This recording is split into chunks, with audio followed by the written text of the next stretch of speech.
সামাজিক যোগাযোগ মাধ্যমে যুক্তরাষ্ট্র প্রবাসী আলোচিত সাংবাদিক ইলিয়াস হোসেনকে পুলিশে গ্রেফতার করেছেন খবরটি ছড়িয়ে পড়ে চারিদিকে। এই খবরটি বিভিন্ন ফেসবুক গ্রুপে প্রচারিত হয়েছিল, যা দ্রুত বিভ্রান্তি সৃষ্টি করেছে।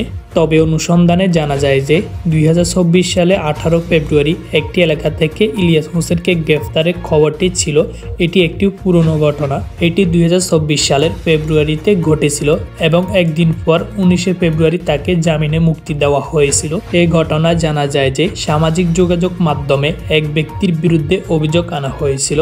ইলিয়াস হোসেন তাকে হয়রানি এবং জবরদস্তি এবং ভয়ভীতি প্রদর্শন করেছিলেন। তবে আদালতে নিজেকে নির্দোষ দাবি করে ইলিয়াস হোসেনকে জামিনে মুক্তি দেওয়া হয়। ইন্টারনেটে ছড়ানো নতুন গ্রেফতারের খবরটি আসলে পুরনো একটি ঘটনা ছিল। পুরনো খবরটাকে নতুন করে স্মরণ করিয়ে দেয়, যা ব্যবহারকারী নতুন খবর হিসেবে শেয়ার করে সবাইকে বিভ্রান্তি সৃষ্টি করে। ইলিয়াস হোসেনের গ্রেফতারের খবরটি আবারও সামাজিক যোগাযোগ মাধ্যমে ভাইরাল হয়ে পড়ে।